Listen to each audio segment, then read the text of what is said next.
Assalamu alaikum friends. My name is Muhammad Bilal Khan.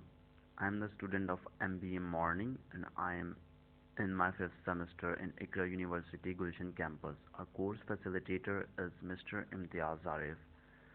Friends, today I am going to explain you that what is multiple regression analysis.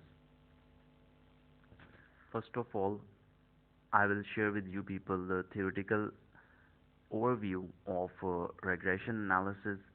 Then of course we will doing some practical work on SPSS, and finally I will show you that how to incorporate multiple regression analysis in our research work. Getting started with regression definition.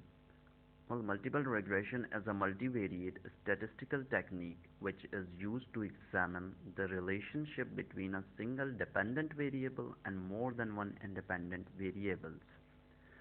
The equation which we can acquire is y is equal to b naught plus b1 x1 plus b2 x2 plus b3 x3 and so on, plus the error term, where y is representing the dependent variable, b naught is constant, b1 is the coefficient of variable x1, x1 is the independent variable, b2 is the coefficient of variable x2, x2 is representing the second independent variable, and finally a is representing the error term. Well, defining error term, we can get the error in our model when we are missing some important independent variable in our equation. In such type of situations, we can get the error.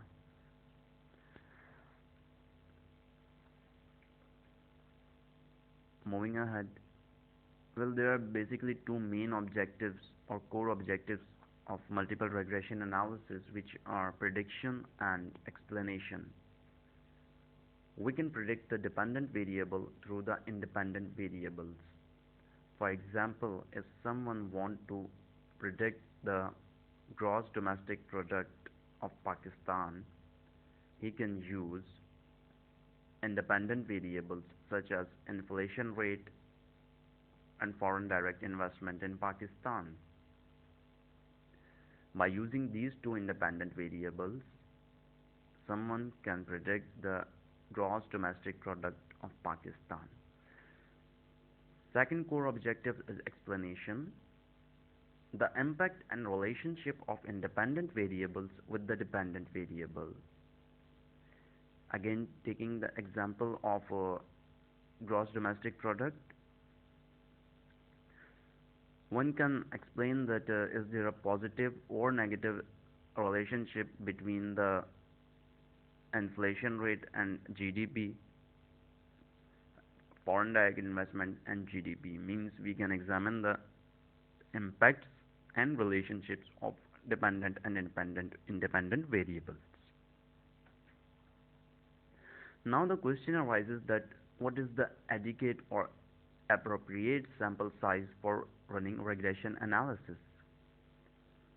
Friends, simple regression can be effective with a sample size of 20, but in multiple regression, sample size can be determined by one of the following formulae: 40 plus k, 50 plus 8k, 104 plus k, where k is the number of independent variables included by the researcher in the model.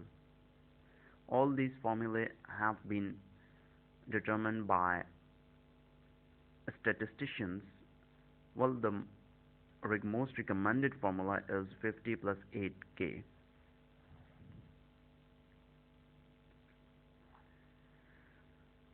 What type of data is needed for multiple regression analysis?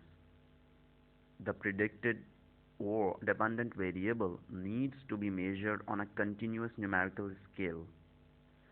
On the other hand, the predictor or independent variable can be continuous, categorical, or mixture of two.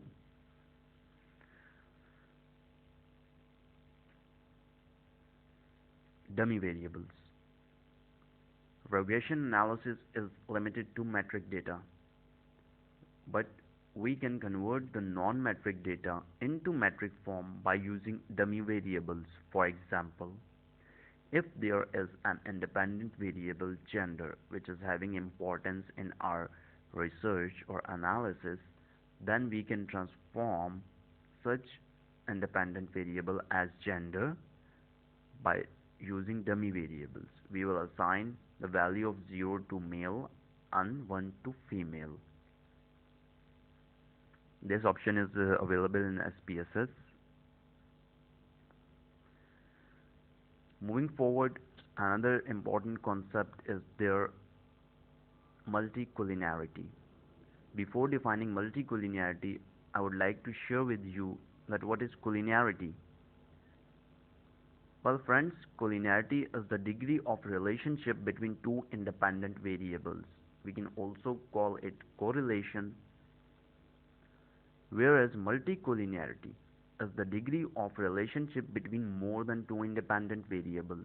We will avoid the variables with high multicollinearity because they will not be having influential impact on our prediction due to having same characteristics.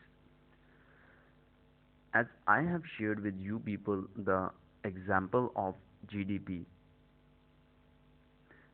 I'm predicting GDP if the independent variables that are inflation rate and foreign direct investment are having high degree of multicollinearity, then we will avoid one of the variable in one of the independent variable because they both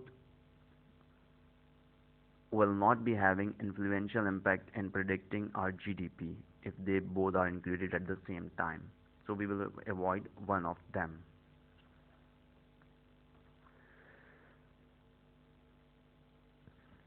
Then there are three basic assumptions that need to be addressed for the individual variables, and these assumptions are linearity, normality, and homoscedasticity.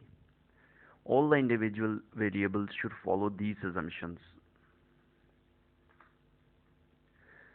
The linearity of the relationship between dependent and independent variable represents the degree to which the change in dependent variable is associated with the independent variable. For example, if there is a dependent variable y and independent variable x,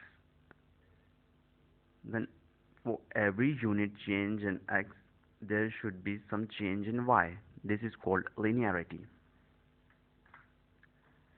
Normality. The data should be normally distributed for regression analysis.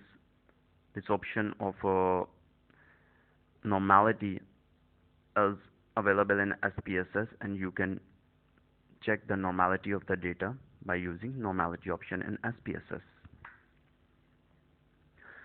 The third assumption is homoscedasticity.